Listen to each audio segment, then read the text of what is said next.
नमस्कार मित्रों, आज की इस वीडियो में एक बार फिर से आप सभी का बहुत बहुत हार्दिक स्वागत है।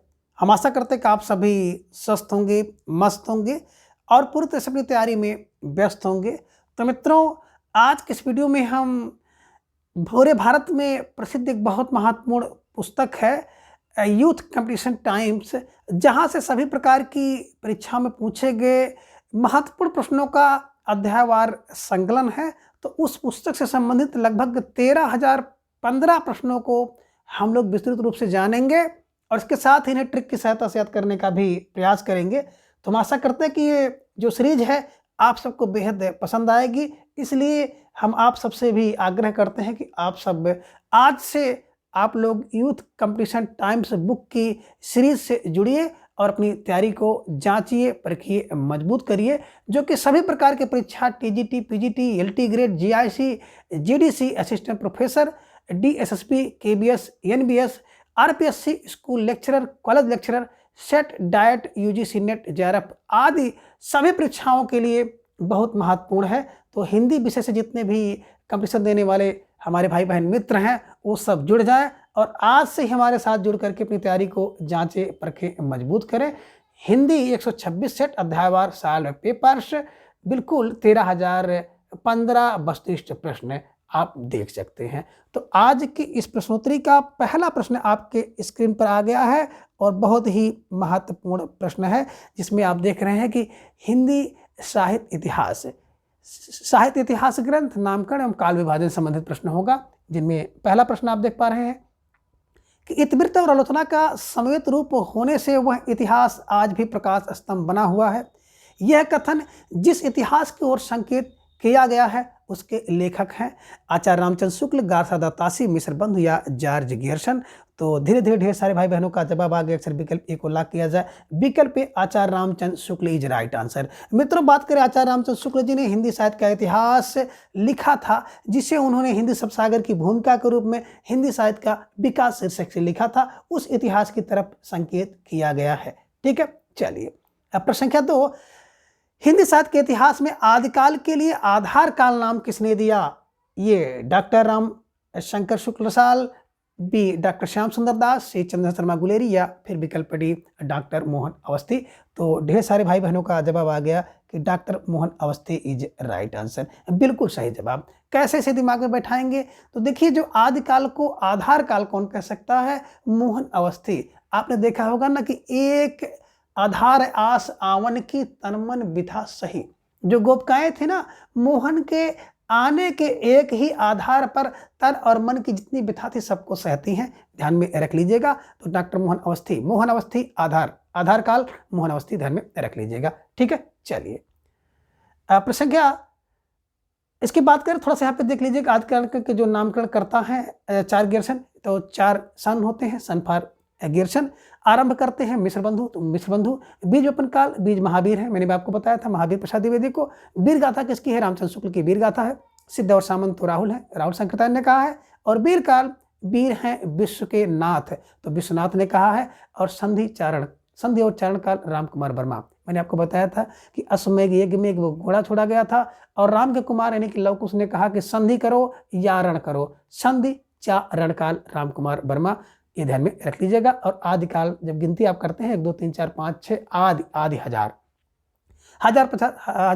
प्रसाद द्विवेदी को ध्यान में रखिएगा। और आधार अभी आपने देखा कि आधार एक आधार आसेवन की तनमन बिथा दे, तो आधार मोहन अवस्थी और सुमन राजू। जो सुमन के आधार पर लोग इस समय देख रहे होंगे कि कहीं न कहीं आधार क्या है? सुमन है, सुंदर मन है, तो एक आधार है, ये ध्यान में रख लीजिएगा।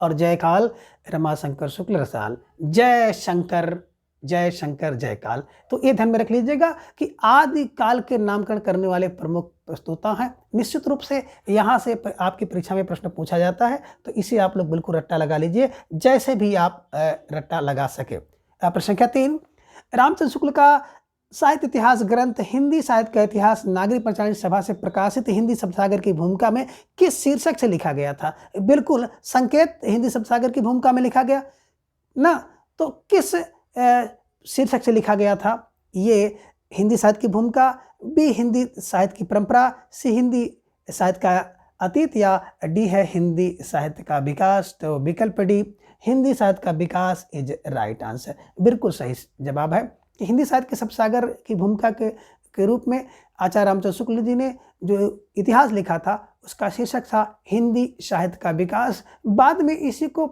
परिवर्तित और परिमार्जित करके हिंदी साहित्य का इतिहास शीर्षक से इन्होंने अपना इतिहास लिखा 1929 ईस्वी में। ये ध्यान में आप रख लीजिएगा। अब प्रश्न संख्या 4, a dictionary of English and Hindustani के लेखक कौन है? George Grierson, William Grouse, John Gilchrist या फिर फ्रेडरिक पिंकार्ट। तो आपका जवाब आया कि एक डिक्शनरी किसके पास होती है? ये डिक्शनरी ऑफ इंग्लिश की जान होती है। ये डिक्शनरी ऑफ इंग्लिश की जान होती है। जॉन गिलक्राइस्ट को ध्यान में रखिएगा और उसको बिल्कुल ऐसे ही दिमाग में बैठा लीजिएगा। ठीक है, चलिए। अब प्रश्न संख्या 5 है कि निम्न में से कौन सी रचना विश्वबंधु द्वारा रचित नहीं है? ये बोधिवारिस, बी भारत विनय, सी पुष्पांजलि, डी पृथ्वी कल। तो ढेर सारे भाई बहनों का जवाब आ गया कि पृथ्वी कल तो बिल्कुल गिरजा कुमार माथुर जी की रचना है। ये मिश्र बंधु की रचना नहीं है। मिश्र बंधु क्या है? बोधिवारिस, भारत विनय और पुष्पांजलि मिश्र बंधु की रचना है। ठीक है, चलिए। अब प्रश्न संख्या 6 है कि एशियाटिक सोसाइटी ऑफ बंगाल की पत्रिका के विशेषांक के रूप में निकलने वाला हिंदी साहित्य के इतिहास ग्रंथ कौन था? है ना। देखिए, एशियाटिक सोसाइटी ऑफ बंगाल की पत्रिका के विशेषांक के रूप में निकलने वाला हिंदी साहित्य के इतिहास ग्रंथ कौन है? Modern vernacular literature of Hindustan, ये the sketch of Hindi literature, ये हिस्ट्री ऑफ हिंदी लिटरेचर या हिंदी साहित्य का इतिहास। तो सब लोग जानते हैं कि द मॉडर्न, है ना। कैसे दिमाग बैठाएंगे? एशियाटिक सोसाइटी में कौन लोग रहते हैं? ज़्यादातर लोग मॉडर्न है, क्योंकि सोसाइटी शब्द ही इंग्लिश का है और मॉडर्न शब्द इंग्लिश का है, इसलिए सोसाइटी में मॉडर्न लोग रहते हैं। कब लिखा गया था the modern vernacular literature of Hindustan? 1888 ईस्वी में। किसने लिखा था? मॉडर्न कौन होता? मैंने आपको बताया था सन होता है। सन फॉर जॉर्ज गियर्सन। और सन है तो सन किशोर और किशोरी होते हैं। डॉक्टर किशोरी प्रसाद वाजपेयी जी ने इसका अनुवाद किया था। ये ध्यान में रख लीजिएगा 1957 ईस्वी में। बिल्कुल सभी को आपको ध्यान में रखते हुए चलना है और बिल्कुल ऐसे ही आगे बढ़ते रहिए। अब प्रश्न के साथ एक हिंदी काव्यधारा के संग्रहकर्ता साहित्यकार का नाम क्या है? इन्हीं की हिंदी काव्यधारा का संग्रह किसने किया? महोपाध्याय हरिप्रसाद शास्त्री, महापंडित राहुल संकीर्तन, डॉक्टर शाहिदुल्लाह या डी ए प्रबोध चंद वागाची। तो आपका जवाब आना चाहिए। थोड़ा सा सोच समझ कर जवाब दीजिएगा। बिल्कुल सही जवाब आप सभी का आ गया कि सर विकल्प बी को लॉक किया जाए। पंडित राहुल संकीर्तन इज राइट आंसर। मैंने बताया था धारा राहुल, हिंदी काव्य धारा राहुल फॉर राहुल संकीर्तन को ध्यान में रख लीजिएगा। ठीक है, चलिए। अब प्रश्न संख्या 8 है कि इनमें से किसने अपने हिंदी साहित्य में आदिकाल को संधि तथा चरणकाल नामक 2 उपशीर्षक में विभाजित किया है? और इसके पहले के प्रश्नों में हम लोगों ने चर्चा कर चुके हैं। ये डॉक्टर रमाशंकर शुक्लसाल, B doctor Ramkhilavan Pandey, C Ram Kumar Verma, D Ganpat Chandra Gupt. तो बिल्कुल मैंने बताया था राम के कुमार जो है ना, वो बिल्कुल युद्धभूमि में कहते हैं कि संधि करो चारण करो। बिल्कुल अश्वमेध यज्ञ में घोड़ा छोड़ा गया राम जी के द्वारा, लव कुश ने उसे पकड़ा, यानी कि राम के कुमार लव कुश थे, और उन्होंने कहा कि संधि करो या रण करो। तो संधि हम चारण कर राम कुमार वर्मा ध्यान में रख लीजिएगा। ठीक है, चलिए। प्रसंख्या यहाँ पे देख लीजिए, 4 गियर्सन है। वीर गाथा किसकी है? रामचंद्र शुक्ल की है, यानी कि रामचंद्र की है। आधार मोहन अवस्थी और सुमन राजे का है। और सिद्ध सामंत काल जो है राहुल संकीर्तन जी ने कहा है। प्रसंख्या 9, हिंदी साहित्य का वैज्ञानिक इतिहास के लेखक कौन है? नामवर सिंह, राम चतुर्वेदी, राम कुमार वर्मा या फिर विकल्प डी गणपत चंद्र गुप्त। आपका जवाब आया कि सर डी को लॉक किया जाए। डी गणपत चंद्र गुप्त इज राइट आंसर। और मैंने आपको बताया है ना कि हिंदी साहित्य का वैज्ञानिक गण होते हैं। गण फॉर गणपत चंद्र गुप्त और कितने? 65 गण। 65 गण फॉर 1965 में हिंदी साहित्य का वैज्ञानिक इतिहास गणपत चंद्र गुप्त द्वारा लिखा गया है। ये ध्यान में आप रखिएगा। ठीक है, चलिए। अब प्रश्न क्या था? हिंदी साहित्य का बृहद इतिहास ग्रंथ का प्रकाशन किया था, किसने किया था? ये कह रहे कि भारतीय भाषा परिषद कलकत्ता ने, बी राष्ट्र भाषा प्रचार समिति वर्धा ने, सी हिंदुस्तानी अकेडमी इलाहाबाद ने या डी नागरिक प्रचारणी सभा काशी ने। तो बिल्कुल हिंदी साहित्य का बृहद इतिहास, बृहद कौन है? नगर नगर में जिसका प्रचार होता है वही बृहद है। तो नगर नगर प्रचार यानी कि नागरिक प्रचारणी सभा काशी इज राइट आंसर। इसको ध्यान में आप लोग रख लीजिएगा और बिल्कुल रट्टा लगा करके इसे याद कर लीजिएगा, है ना। बात करें काशी नगरी प्रचारणी सभा से हिंदी साहित्य का बृहद इतिहास का प्रकाशन हुआ 16 खंडों में हुआ था। ये भी आप ध्यान में रख लीजिएगा। ठीक है, चलिए। प्रश्न संख्या 11 है कि हिंदी साहित्य जगत में मिश्र बंधु नाम से प्रसिद्ध या विख्यात लेखक सम्मिलित हैं, है ना। कौन से मिश्र बंधु के अंतर्गत आते हैं? मोटी बात अगर आप देखेंगे, ये में गणेश मिश्र, श्याम बिहारी मिश्र, कृष्ण बिहारी मिश्र। बी में है श्याम बिहारी मिश्र, सुखदेव बिहारी, राम बिहारी मिश्र। और सी में है सुखदेव, कृष्ण बिहारी, गणेश। और डी में है गणेश, श्याम, शुक। तो बिल्कुल अगर आप अच्छी तरह से पढ़े होंगे, मैंने आपको ट्रिक भी बताया था कि श्याम सुख गणेश, श्याम सुख गणेश किस में है, यानी कि श्याम बिहारी, है ना, सुखदेव बिहारी और गणेश बिहारी, ये ध्यान में रख लीजिएगा। कृष्ण बिहारी और रास बिहारी इसके अंतर्गत नहीं आते हैं, ये मित्रों बिल्कुल नोट कर लीजिए कहीं भी, है ना। कृष्ण बिहारी, रास बिहारी और राम बिहारी, तीनों का मिश्र बंधु से कोई संबंध नहीं है, नोट कर लीजिए। और बिल्कुल यहाँ से प्रश्न आपकी परीक्षा में पूछा जा सकता है और ये कई बार परीक्षा में पूछा गया है, ठीक है। चलिए, अब प्रश्न संख्या 12 है, प्रश्न संख्या 12 कि मिश्र बंधु ने रीतिकाल को नाम दिया। अब मिश्र बंधुओं ने रीतिकाल को क्या नाम दिया? एक कह रहे कि श्रृंगार काल, बी अलंकृत काल, सी कला काल, या फिर डी रसाल। तो मैंने आपको बताया था ना कि बंधु हमारे बंधु हों या आपके बंधु हों, बंधु क्या करता है? अलंकृत करता है, हमारे आपके नाम को अलंकृत करता है। अलंकृत फॉर अलंकृत काल किसने कहा? मिश्र बंधु ने कहा, ये ध्यान में आप रख लीजिएगा, ठीक है। चलिए, प्रश्न संख्या 13, हिंदी साहित्य के आदिकाल को सिद्ध सामंत काल किसने कहा? सिद्ध सामंत युग किसने कहा? हजारी प्रसाद, राम कुमार वर्मा, रामचंद्र शुक्ल या फिर राहुल शंकरतायन। तो बिल्कुल सिद्ध और सामंत कौन है? बिल्कुल Rahul Sankrityayan. Rahul Sankrityayan is right answer, ध्यान में रख लीजिएगा और बिल्कुल इन्हें ऐसे ही रटा लगा लीजिएगा। मैंने आपको बताया था कि 4 गियर्सन चारणकाल कहा एजाज गियर्सन ने, बीज बपन महावीर प्रसाद द्विवेदी ने कहा, वीर गाथा किसकी है? रामचंद्र की है, तो रामचंद्र शुक्ल को ध्यान में रखिएगा। सिद्ध सामंत राहुल शंकरतायन का, और संधिचारण काल राम कुमार वर्मा आदि हजारी प्रसाद द्विवेदी का, ये ध्यान में रख लीजिएगा, नामकरण है।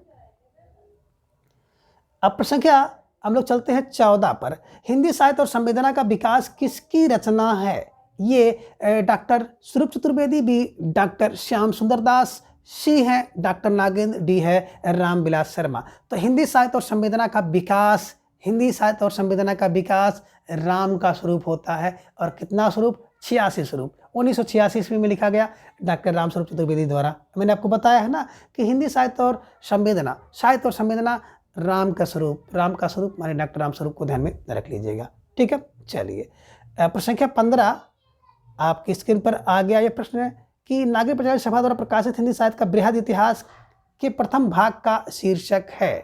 हिंदी भाषा का विकास, हिंदी साहित्य का उद्भव विकास, सी है हिंदी साहित्य का अभ्युत्थान, डी है हिंदी साहित्य की पीठिका। तो मैंने आपको बताया था सबसे बड़ी कौन सी होती है? पहले क्या होती है? पा से पीठिका, पा से पहला। तो पा से पीठिका, पा से पहला भाग हिंदी साहित्य की पीठिका। और पीठिका मैंने बताया था बलि होती है, बलि फार राजबली पांडे जी ने हिंदी साहित्य का जो बृहद इतिहास है उसकी पीठिका लिखी। आगे प्रश्न संख्या 15 है कि नागरिक प्रचार सभा द्वारा प्रकाशित हिंदी साहित्य का बृहद इतिहास के प्रथम भाग का शीर्षक है? ये हिंदी भाषा का विकास, बी हिंदी साहित्य का उद्भव और विकास, सी है हिंदी साहित्य का अभ्युत्थान, या डी हिंदी साहित्य की पीठिका। बिल्कुल सही प्रश्न आपके स्क्रीन पर है, प्रश्न संख्या 15। बात करें नागरिक प्रचार सभा जो इसका बृहद इतिहास था, कुल 16 भाग है और 16 भाग का जो पहला भाग है पा से पहला, पा से पीठिका। पहला भाग क्या है? हिंदी साहित्य की पीठिका। पा से पहला भाग, पा से पीठिका है। और मैंने आपको बताया था कि जो पीठ होती है, पीठिका होती है, बलि होती है।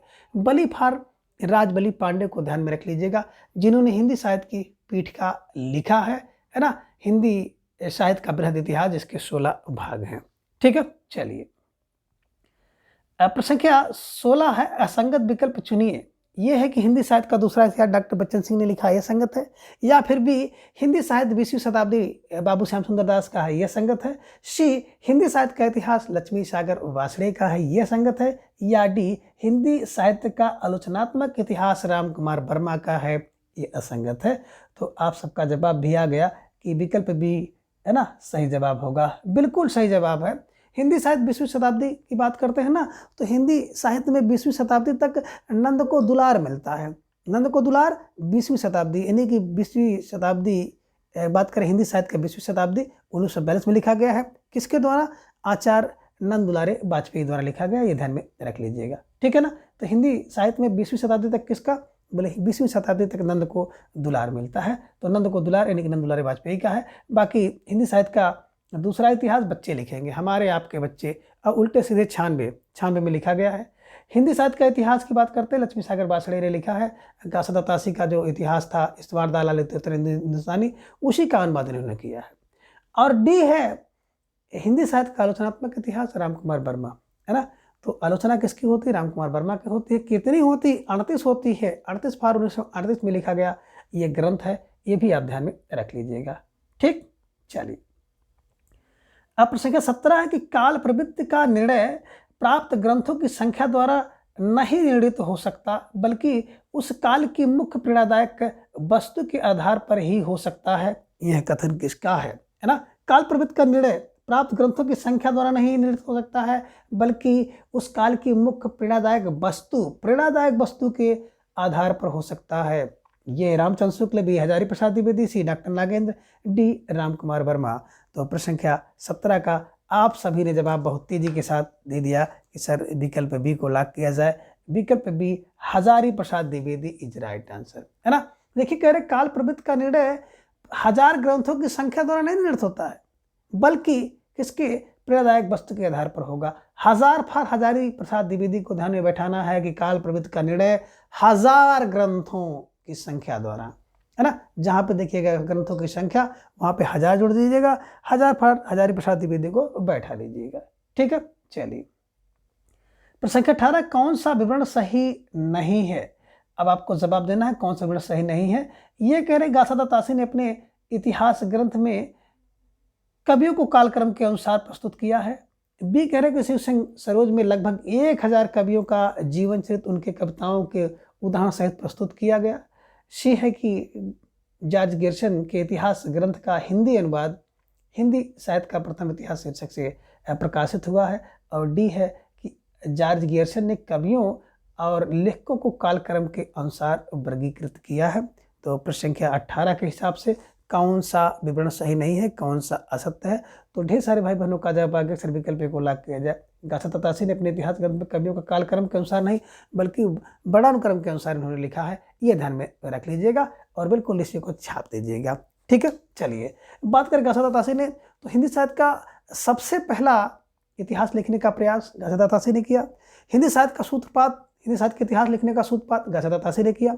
कब किया? 1839, 1847, और इसका जब दूसरा प्रकाशन होता है तो 1870 और 71 में। ये भी ध्यान में आप रख लीजिएगा, ठीक है। चलिए, प्रश्न संख्या 19 है कि इतिहास का इतिवृत्तात्मक लेखन सबसे प्रथम मिश्र बंधुओं के विनोद में पाया जाता है, उक्ति किसकी है? यानी कि इतिहास का इतिवृत्तात्मक लेखन सबसे पहले मिश्र बंधुओं में पाया जाता है, ये कथन किसका हो सकता है? जो मिश्र बंधु के लिए, है ना, तो बिल्कुल जो कुमार होगा, जो राम कुमार होगा, वही क्या करेगा? इतिहास की इतिवृत्तात्मक लेखन सबसे पहले मिश्र बंधु का है। तो विनोद कौन करता है? मिश्र बंधु विनोद, है ना, डॉक्टर रामकुमार वर्मा को ध्यान में रख लीजिएगा, ठीक है। चलिए, अब संख्या 20 है कि मिश्र बंधु के विषय में कौन सा विवरण सही नहीं है, यानी कौन सा विकल्प सही नहीं है, आपको जवाब देना है। संख्या 20 का विकल्प यह है कि इसमें अनेक कवि जो अज्ञात थे प्रकाश में लाए गए हैं और उनके साहित्यिक महत्व को मूल आंका गया है। बी है कि इसके प्रथम 3 भाग 1970 विक्रम और चतुर्थ भाग 1991 में। इसके हिसाब से देखेंगे तो प्रथम 3 भाग 1913 में और चौथा भाग 1934 में था, तो ये भी सही है। विकल्प सी है कि चतुर्थ भाग साहित्य के वर्तमान काल से संबंधित है, ये भी तो सही है। डी है कि इसके चारों भागों में लगभग 3000 कवियों का विवरण मिलता है, बिल्कुल सही जवाब जिन भाई बहनों ने दिया। लगभग 3000 नहीं, 4591 कवियों का विवरण मिलता है, यानी कि लगभग 5000 कवियों का। तो प्रश्न संख्या 20 का विकल्प है डी इज राइट आंसर, ठीक है। देखिए, इस तरह से भी प्रश्न आपकी परीक्षा में पूछे जा सकते हैं, इसलिए आपको बिल्कुल छोटे से छोटे तथ्यों को भी अपने दिमाग में रखना हुआ है। और जब तक आपका चयन नहीं, तब तक हमें भी चयन नहीं। आपकी परीक्षा तक बिल्कुल आपके साथ हम इसी तरह से चलेंगे। तो आप लोगों का भी एक कर्तव्य बनता है कि थोड़ा सा समय निकाल करके आप इस परिवार में भी समय दें। आपकी जितनी सक्रियता रहेगी उससे कहीं अधिक सक्रियता हमारी भी रहेगी। ठीक है, चलिए। प्रश्न संख्या 21 है कि हिंदुस्तानी को सर्वप्रथम हिंदी किस विद्वान ने कहा? ये जॉर्ज ग्यर्सन, बी गिलक्राइस्ट, सी इंसाअल्लाह खां या डी सदा सुखलाल। तो आपका जवाब भी आ गया कि देखिए सर, हिंदी को सर्वप्रथम हिंदी कौन कहेगा? जो बिल्कुल कौन होगा? जो जान होगा, जान फॉर जॉन गिलक्राइस्ट, गिलक्राइस्ट को ध्यान में रख लीजिएगा और इनको इसे बिल्कुल छाप लीजिएगा। हिंदी, हिंदुस्तानी को सर्वप्रथम हिंदी किसने कहा, है ना? तो जो जान होगा, जान फॉर जॉन गिलक्राइस्ट को ध्यान में रख लीजिएगा, है ना? हिंदुस्तानी को सबसे पहले हिंदी कहने वाला जॉन गिलक्राइस्ट ध्यान में रख लीजिएगा और इन्हें छाप लीजिएगा। ठीक, चलिए। प्रश्न संख्या 22 है कि हिंदी साहित्य का आलोचनात्मक इतिहास के लेखक कौन है? ए डॉक्टर राम कुमार वर्मा, बी आचार्य हजारी प्रसाद द्विवेदी, सी डॉक्टर धीरेन्द्र वर्मा या डी डॉक्टर नलिनी विलोचन शर्मा। तो हिंदी साहित्य की आलोचना, है ना, किसकी होती है? राम कुमार की होती है। और कितनी होती है? मैंने आपको बताया तो 38 आलोचना होती है। यानी कि 1938 में डॉक्टर राम कुमार वर्मा द्वारा हिंदी साहित्य का आलोचनात्मक इतिहास लिखा गया है। हजारी प्रसाद द्विवेदी जी की बात करें तो हजारी प्रसाद द्विवेदी जी ने हिंदी साहित्य का बिल्कुल आपने देखा होगा कि 3 इतिहास लिखा है। हिंदी साहित्य की भूमिका 1940 में, हिंदी साहित्य का उद्भव एवं विकास 1952 में और हिंदी साहित्य का आदिकाल 1952 में। ठीक है। डॉक्टर धीरेन्द्र जी की बात करें तो डॉक्टर धीरेन्द्र जी ने भी हिंदी साहित्य का इतिहास लिखा है ना? हिंदी साहित्य का इतिहास लिखा किसके नाम से लिखा है?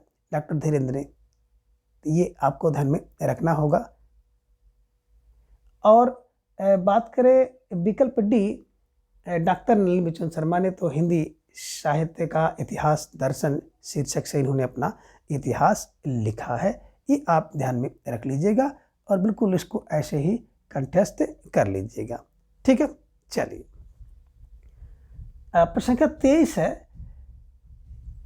प्रश्न संख्या 23 है कि मैं इस्लाम के महत्व को भूल नहीं रहा हूँ, लेकिन जोर देकर कहना चाहता हूँ अगर इस्लाम ना आया होता तो इस साहित्य का 12 आना भी वैसे का वैसा होता जैसा आज है ना? मैं इस्लाम के महत्व को नहीं भूल रहा हूँ बिल्कुल, लेकिन जोर देकर कहना चाहता हूँ कि इस्लाम ना आया होता तो भी इस साहित्य का 12 आना वैसा ही होता जैसा आज है। हिंदी के भक्ति आंदोलन के संदर्भ में यह कथन किसका है? ये डॉक्टर रामचंद्र शुक्ल, आचार्य रामचंद्र शुक्ल, बी आचार्य हजारी प्रसाद, सी डॉक्टर राम कुमार वर्मा या डॉक्टर नगन विकल्प डी। तो ढेर सारे भाई बहनों का जवाब आ गया कि 12 आना 13 आना से 1000 होता है। 1000 फॉर हजारी प्रसाद द्विवेदी, है ना? बिल्कुल जोर देकर कहना चाहता हूँ, मतलब जोर देकर 1000 बार कहना चाहता हूँ। 1000 फॉर हजारी प्रसाद द्विवेदी को ध्यान में रख लीजिएगा, है ना? निश्चित रूप से अगर आप इसको ऐसे बैठाएंगे तो बिल्कुल आपके दिमाग में बैठ जाएगा और हमेशा के लिए आप इसको छाप पाएंगे। तो ये ध्यान में आप रख लीजिएगा। ठीक है, चलिए। अब प्रश्न क्या 24 है कि ऋतकाल को सर्वप्रथम श्रृंगार काल नाम रखने का सुझाव किसने दिया? ए आचार्य रामचंद्र शुक्ल, बी आचार्य विश्वनाथ प्रसाद, सी आचार्य हजारी प्रसाद द्विवेदी या डी राम कुमार वर्मा। तो 24 का जवाब आपका आ गया कि देखिए श्रृंगार कौन करता है? तो श्रृंगार तो पूरा विश्व करता है। तो विश्व फॉर विश्वनाथ ने आदिकाल को, ऋतकाल को, है ना, श्रृंगार काल कहा है। ध्यान में रखिएगा, श्रृंगार पूरा विश्व करता है। मैंने एक ट्रिक बताई है, श्रृंगार पूरा विश्व करता है। आचार्य रामचंद्र शुक्ल की बात करें तो शुक्ल ने कहा कि रीति काल कहा है। रीति काल, काल किसका है? राम का काल है ना? तो रीति काल कौन था? राम का काल है। और गियर्सन जी ने इसी से मिलता जुलता रीति काव्य कहा है, काव्य गियर्सन का है। ये भी आप ध्यान में रख लीजिएगा। तो रीति काव्य जॉर्ज गियर्सन का, रीति काल रामचंद्र शुक्ल का। मिस्र बंधुओं ने अलंकृत किया, हमारे बंधु हो या आपके बंधु हो, अलंकृत करने का काम करते हैं। रसाल कलाकाल, रमाशंकर शुक्ल रसाल ने रीति काल को रसाल काल कहा है, इधर में कलाकाल कहा है, इधर में रखिएगा, रसाल कलाकाल। और अपकर्ष काल भी, ऋतकाल को अपकर्ष काल किसने कहा है? गणपत चंद्र गुप्त ने कहा है। तो ये ध्यान में रख लीजिएगा, है ना? बिल्कुल 6 विद्वानों द्वारा ऋतकाल का नामकरण अलग अलग तरीके से किया गया। ऋतिकाव्य, ऋतकाल, अलंकृत काल, है ना, श्रृंगार काल, कलाकाल काल और अपकर्ष काल। ध्यान रखिएगा, अगर आप उचित समझें तो इसको अपने नोटबुक में कहीं नोट भी कर लें। ठीक है, चलिए। प्रश्न संख्या 25 है कि गासा द तासी के इतिहास ग्रंथ इस्तवार दा ला लिटरेचर इंदो हिंदुस्तानी का दूसरा संस्करण कब प्रकाशित हुआ? ये 1848 से, बी 1868 से, 1871, डी 1888। तो दूसरे संस्करण की बात आ रही है। विकल्प सी 1871 इज राइट आंसर, है ना। यूपीटीजीटी 2021 में प्रश्न पूछा गया है और आपको स्क्रीन पर दिख भी रहा है। ठीक है, चलिए। अब प्रश्न संख्या 26 है कि रामचंद्र शुक्ल का हिंदी साहित्य का इतिहास पहले किस ग्रंथ की भूमिका के रूप में छपा था? ये कह रहे हैं कि हिंदी शब्द सागर, बी हिंदी साहित्य कोश, सी हिंदी साहित्य सागर, या डी है हिंदी साहित्य सागर। आपको जवाब देना है। और प्रश्न संख्या 26 का कि हिंदी साहित्य का इतिहास पहले किस ग्रंथ की भूमिका के रूप में लिखा गया था? आपको जवाब देना है प्रश्न संख्या 26 का। बड़ा प्यारा सा प्रश्न है और ढेर सारे भाई बहनों का जवाब आगे सर विकल्प को लॉक किया जाए हिंदी शब्द सागर की भूमिका में, है ना। बात करें मित्रों, थोड़ा सा आपका यहाँ पे हम समय लेंगे, है ना। इसकी भूमिका आप देख लीजिए। बात करें हिंदी शब्द सागर की भूमिका के रूप में हिंदी साहित्य का इतिहास, यानी कि हिंदी साहित्य के विकास शीर्षक से लिखा गया था। ये आपको ध्यान में रखना होगा, है ना।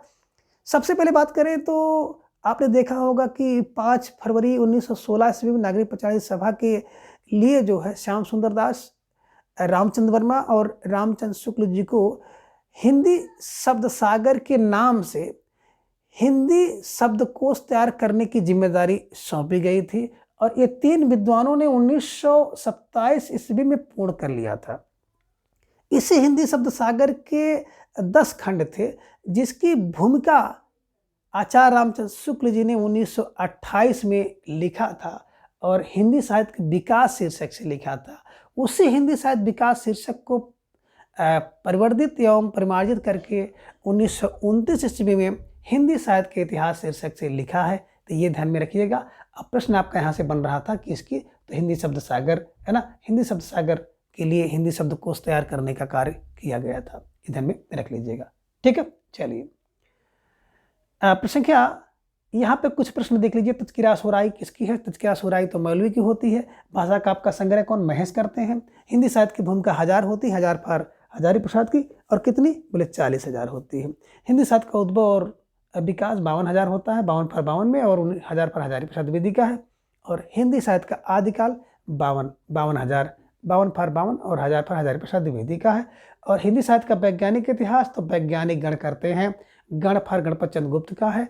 और कब करते हैं? बोले 65 में करते हैं। तो 65 और 1965 को ध्यान में रख लीजिएगा। और 7वां ग्रंथ आप देख पा रहे हैं कि हिंदी साहित्य और संवेदना। मैंने आपको बताया था कि हिंदी साहित्य और संवेदना किसमें होती है? जिसके अंदर राम का स्वरूप होता है। राम का स्वरूप होगा तो उसके अंदर साहित्य और संवेदना होगी। संवेदना किसके अंदर होती है? जिसके अंदर राम का स्वरूप होता है। और ये स्वरूप क्या होता है? 86 होता है। ध्यान में रख लीजिएगा। ठीक है, चलिए। अब प्रश्न संख्या 27 है कि रामचंद्र शुक्ल के अनुसार शिव सिंह सरोज में गिनाए गए ग्रंथ हैं। एक है कि राम सतसई, बी कड़खा रामायण, 3 है कि दोहावली, 4 है कविता रामायण। तो विकल्प के अनुसार दीजिए। ए में कह रहे हैं कि 1 और 2, बी में 2 और 3, सी में 3 और 4, डी में कह रहे हैं 2 और 4। जवाब आपको देना है। ढेर सारे भाई बहनों ने विकल्प ए दे दिया क्योंकि दिख रहा था विकल्प 1 और 2, यानी कि राम सतसई और कड़खा रामायण, है ना। तो राम से संबंधित था, रामचंद्र शुक्ल के अनुसार, शिव सिंह सरोज के अनुसार तो राम से था, इसलिए राम सतसई और Kadkha Ramayan is right answer. ठीक है, चलिए। अब संख्या 28 है कि सुमेलित कीजिए। एक तरफ आप देख रहे हैं ग्रंथ और दूसरी तरफ देख रहे हैं ग्रंथकार, और नीचे आपको एक प्यारा सा कूट भी दिख रहा है। इसी के हिसाब से आपको जवाब देना है प्रश्न संख्या 28 का। तो अब थोड़ा सा हम इसको छोटा कर दे रहे हैं ताकि आपको दिखे। ठीक है, का में देख रहे हैं पुदुमलाल पुन्नालाल बख्शी, सामने हिंदी साहित्य की भूमिका। खा में देख रहे हैं अध्यक्ष सिंह उपाध्याय, सामने हिंदी साहित्य विमर्श। गा में देख रहे हैं आचार्य हजारी प्रसाद और इनके सामने है हिंदी साहित्य और संवेदना का विकास। और घा में देख रहे हैं डॉक्टर रामस्वरूप चतुर्वेदी। तो बिल्कुल आसान सा है और सबने देख लिया कि हिंदी पुदुमलाल पुन्नालाल बख्शी की बात करते हैं तो साहित्य का विमर्श लाल लाल होता है। मैंने आपको बताया था कि हिंदी साहित्य का विमर्श, है ना, लाल लाल होता है। लाल लाल भाग पुदुमलाल पुन्नालाल बख्शी को ध्यान में रख लेंगे। का 2 बिल्कुल आपको देखिए बी और डी 2 जगह मिल गया है ना। इसको पकड़िए। आदर्श उपाध्याय हरिऔध की बात करते हैं तो अयोध्या में क्या मैंने बताया था कि हिंदी भाषा और उसका साहित्य का विकास होता है। हिंदी भाषा उसके साहित्य का विकास अयोध्या में होता है। इन्हीं की बी का 4 देखो डी में मिल गया, है ना। और आचार्य हजारी प्रसाद द्विवेदी की मैंने बताया था भूमिका कितनी होती है, 40,000 होती है। तो हिंदी साहित्य की भूमिका 40 फार 40 यानी कि 1 गा का 1 हो गया। और यहाँ पे देख रहे हैं घा डॉक्टर राम स्वरूप चतुर्वेदी। तो भैया संवेदना किसके अंदर होती है, जिसके अंदर राम का स्वरूप होगा। तो राम के स्वरूप के अंदर संवेदना होती है, यानी कि तीसरा। तो जिन भाई बहनों ने विकल्प डी का चुनाव किया था बिल्कुल सही जवाब। बहसों की तैयारी आप सबके यहाँ पर दिख रही है। निश्चित रूप से आप सब बधाई के पात्र हैं और आपको अपनी तैयारी को इसी तरह से बिल्कुल एकदम बेहतरीन तरीके से करते हुए आगे बढ़ते चलना है ना। प्रश्न क्या 29 है कि हिंदी साहित्य का आदिकाल हिंदी का एक इतिहास ग्रंथ है। इस ग्रंथ के रचनाकार यानी हिंदी साहित्य का आदिकाल है किसका है। ये कह रहे हैं कि रामचंद्र शुक्ल, बी नरेंद्र शर्मा, सी हजारी प्रसाद और डी डॉक्टर रामविलास शर्मा। तो इसके पहले भी आपने चर्चा किया था, है ना, कि आदि हजारी। जब भी आप गिनती करते हैं 1 2 3 4 5 6 7 8 आदि आदि आदि हजार पर हजारी प्रसाद द्विवेदी द्वारा लिखा गया हिंदी साहित्य का आदिकाल। ध्यान में रखिएगा, स्टार लगाकर नोट कर लीजिएगा, ठीक है। चलिए अब आगे प्रश्न संख्या 30 है कि राजस्थानी भाषा और साहित्य पुस्तक के लेखक हैं। राजस्थानी भाषा और साहित्य के लेखक कौन हैं। ये मुंजिन विजय, बी मोतीलाल मिनारिया, सी है टीकम सिंह तोमर और डी हैं पंडित गौरी शंकर हीराचंद ओझा। तो राजस्थानी भाषा और साहित्य कौन लिख सकता है। बिल्कुल राजस्थानी भाषा और साहित्य लिखने वाला जो व्यक्ति होगा, बिल्कुल एक तरह से आप समझ लीजिएगा ना कि वो मोती होगा और मिनारिया होगा, मोतीलाल मिनारिया। राजस्थानी भाषा और साहित्य भैया मोती है। मोती कैसी है, लाल लाल है। तो मोती फार मोतीलाल मिनारिया को ध्यान में रख लीजिएगा, स्टार लगाकर इन्हें अपनी जो है बिल्कुल नोटबुक में छाप लीजिएगा, ठीक है। चलिए टीकम सिंह का एक वीर काव्य इन्होंने लिखा, हिंदी वीर काव्य, ध्यान में रख लीजिएगा, बड़ी महत्वपूर्ण रचना है, 1945 में लिखा गया, ठीक है। अब प्रश्न संख्या 31 है कि इनमें से किस साहित्य इतिहास ग्रंथ को किशोरीलाल गुप्त ने हिंदी साहित्य का प्रथम इतिहास नाम से अनुवाद किया। ए इस्तवार दलाल इत्तेतर हिंदुस्तानी, बी है ये स्केच ऑफ हिंदी लिटरेचर, सी है कि ये हिस्ट्री ऑफ हिंदी लिटरेचर और डी है the modern vernacular literature of, है ना, हिंदुस्तान। इसको देखेंगे तो मैंने आपको बताया था किशोर और किशोरी बिल्कुल मॉडर्न होते हैं। मॉडर्न होता कौन, किशोर और किशोरी। तो the modern vernacular literature of Hindustani 1888 ईस्वी में। मॉडर्न कौन है, सन फॉर जॉर्ज गैरिसन द्वारा लिखा गया, 952 कवि इसमें है ना। इसी का जो अनुवाद है 1957 ईस्वी में किशोरी लाल गुप्त जी ने किया, हिंदी साहित्य का प्रथम इतिहास से किया है, ध्यान में रख लीजिएगा, ठीक है ना। इस्तवार दालाल इत्तेतर, तो लादा की बात करते हैं तो बिल्कुल लक्ष्मी से होता है, लक्ष्मी सागर बासड़े ने इसका अनुवाद किया है, ध्यान में रख लीजिएगा।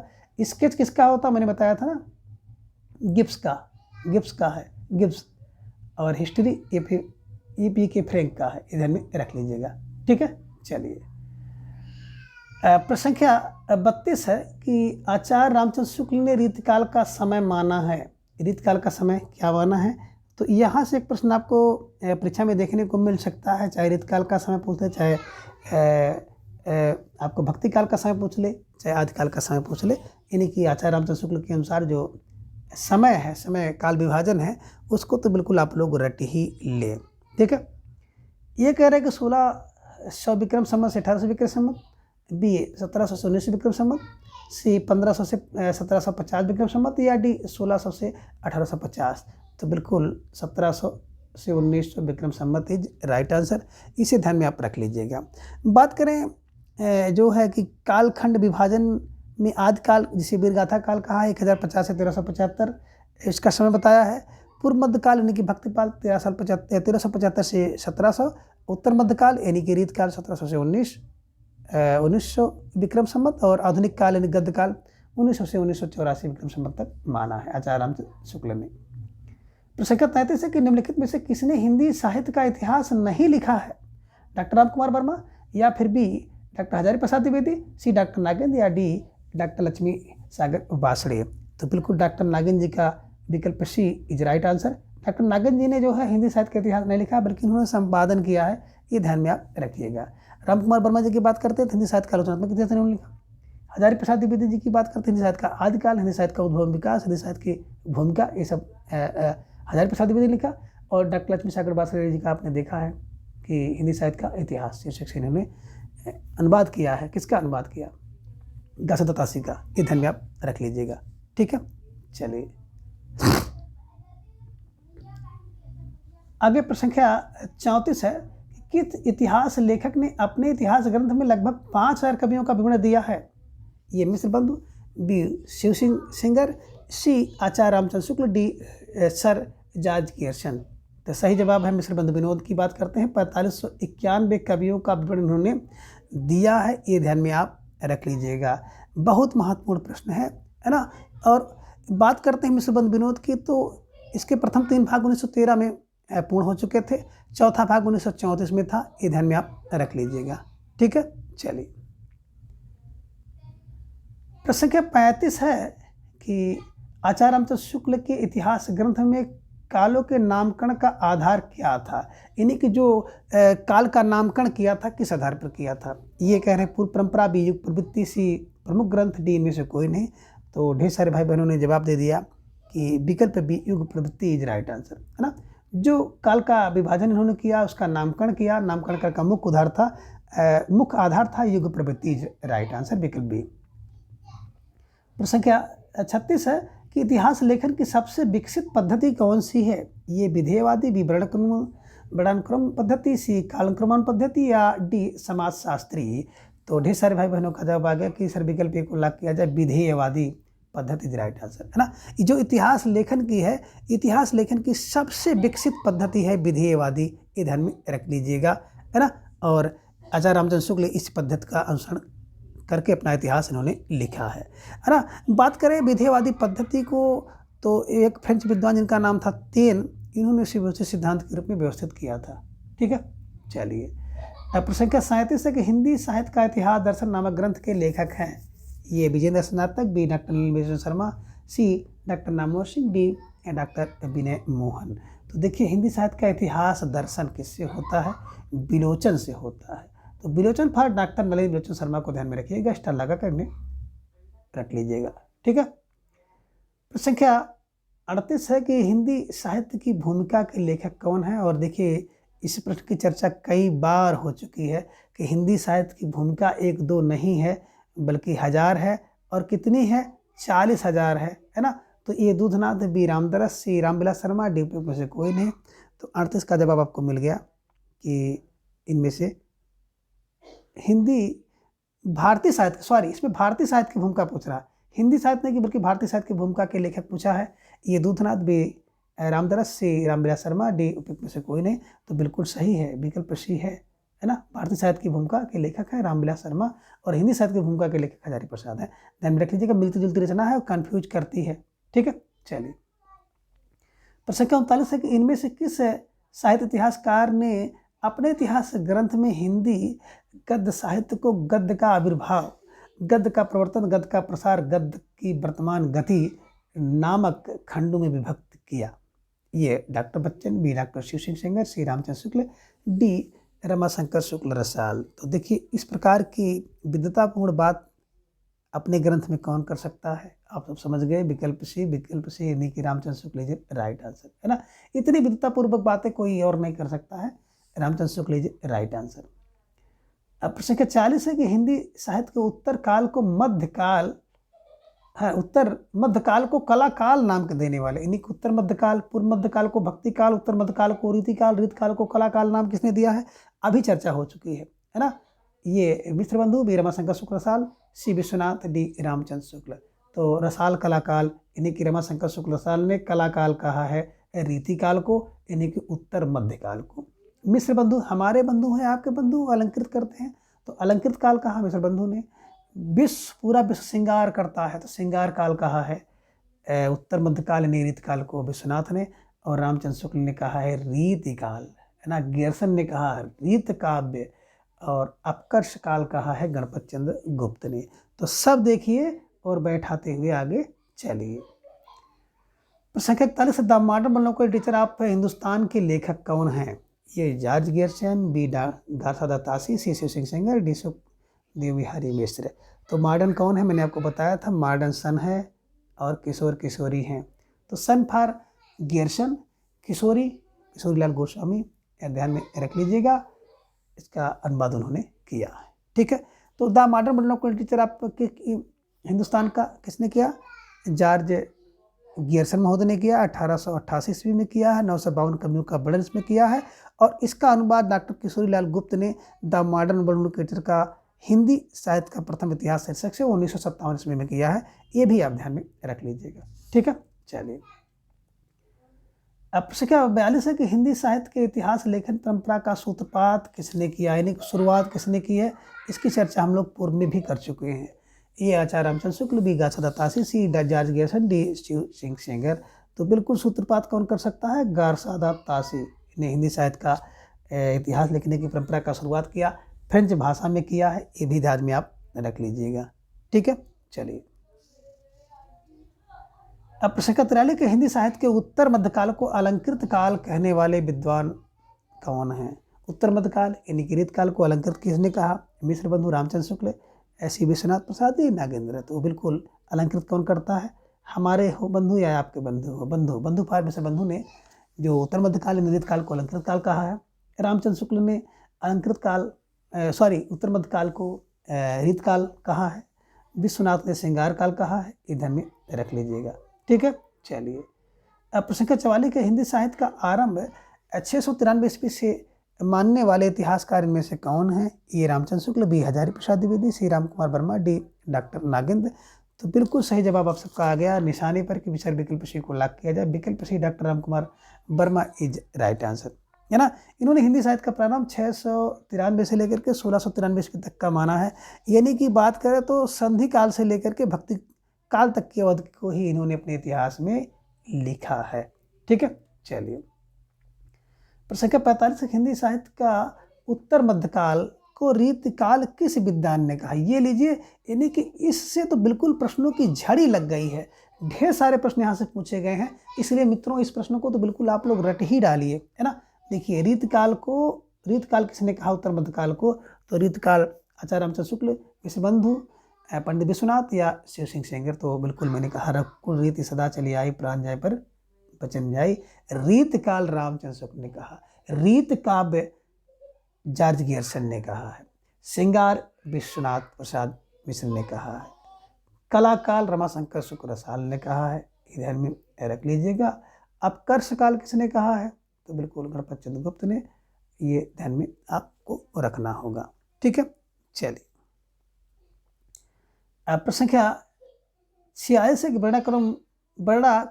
वर्ण क्रमानुसार लिखा गया हिंदी साहित्य के इतिहास का प्रथम ग्रंथ निम्नलिखित में से कौन सा है। 252 वैष्णव की वार्ता, ईश्वर दयाल ललित ने, 84 वैष्णव की वार्ता और कवि माला। तो अब 46 का जवाब आपको देना है, सोच समझ कर दीजिएगा, नहीं तो बिल्कुल सही जवाब आ गया फिर विकल्प बिल्कुल लाग किया जाए। विकल्प भी आप सब जानते हैं, ईश्वर दयाल ललित हिंदुस्तानी, है ना, गार्थादा महोदय का लिखा गया है ना, जिसको उन्होंने वर्ण क्रम के अनुसार लिखा था, ये ध्यान में रख लीजिएगा। ठीक है, 84 वैष्णव की वार्ता और 252 वैष्णव की वार्ता गोकुलनाथ का है, ये ध्यान में रख लीजिएगा, ये दोनों रचनाएं, है ना। तो इसको बिल्कुल आपको ऐसे ही दिमाग में बैठाना है, किसी प्रकार की कोई बहुत जल्दबाजी नहीं करनी है कि जल्दबाजी में प्रश्न आपके गलत हो जाए।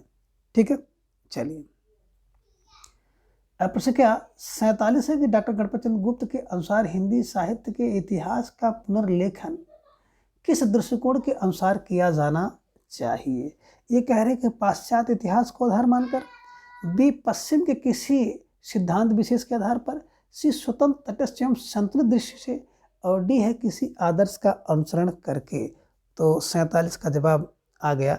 इसको सब लोग जानते हैं, जब किसी भी चीज़ का इतिहास लिखा जाए तो बिल्कुल स्वतंत्र तटस्थ एवं संतुलित दृष्टि से, विकल्प सी इज राइट आंसर, है ना। मित्रों से ध्यान में रख लीजिएगा, जो वैज्ञानिक गण होते हैं ना, यानी कि हिंदी साहित्य का वैज्ञानिक इतिहास 1965 में गणपत चंद्र गुप्त द्वारा लिखा गया था, जिन्होंने कहा था कि जो दृष्टिकोण हो वो स्वतंत्र हो, तटस्थ हो एवं संतुलित दृष्टि हो। ठीक है, चलिए प्रश्न संख्या 48 है कि आचार्य शुक्ल की ऐतिहासिक दृष्टि, है ना, हिंदी, ये कह रहे कि हिंदी कविता संबंधी ज्ञान को संकलित करती है।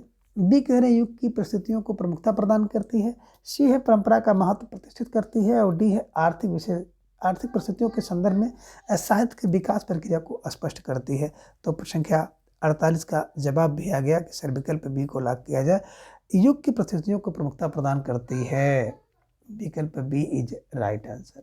ठीक है, चलिए प्रश्न संख्या 49 है कि ऐतिहासिक कालक्रम के अनुसार निम्नलिखित में से कौन सा नामकरण गलत है? रीतिकाल, मध्यकाल, आदिकाल या फिर संक्रमण का? तो आपको जवाब देना है। तो ऐतिहासिक के अनुसार देखेंगे तो रीतिकाल नहीं होना चाहिए था, है ना। पूर्व मध्यकाल भक्तिकाल को कहते हैं, उत्तर मध्यकाल रीतिकाल को कहते हैं। तो यहाँ पे उत्तर मध्यकाल होना था, ये ध्यान में रखिएगा, यही असंगत था। ठीक है, चलिए प्रश्न संख्या 50 है कि निम्नलिखित में से किस लेखक ने कालों की रचनाओं की विशेष प्रवृत्ति के अनुसार उनका नामकरण किया है? अब आपको जवाब देना है और धीरे धीरे ढेर सारे भाई बहनों का जवाब भी आएगा। डॉक्टर राम कुमार वर्मा, वी शिव सिंह सेंगर हैं, सी डॉक्टर नागेंद्र है या डी आचार्य रामचंद्र शुक्ल हैं। तो लेखक ने कालों की रचनाओं विशेष प्रवृत्तियाँ हर कोई जानता प्रवृत्ति राम की है, रामफल रामचंद्र शुक्ल को ध्यान में रखिएगा। विकल्प डी को हमेशा के लिए याद कर लीजिएगा। ठीक है, तो मित्रों आज के इस वीडियो में बस इतना। अगले वीडियो में हम इसके अगले भाग को जानेंगे। तब तक के लिए आप सभी अपना बेहद ख्याल रखें, अपना अधिक से अधिक समय अपनी तैयारी पर लगाएं। और जब तक आपकी परीक्षा नहीं हो जाती तब तक आप सब विश्वास रख करके हमारे साथ सक्रिय हो जाएं। आप जितने सक्रिय होंगे उससे अधिक हम सक्रिय होंगे और आपकी तैयारी तक बिल्कुल मैं आपके साथ चलता रहूँगा। धन्यवाद, नमस्कार, बाय।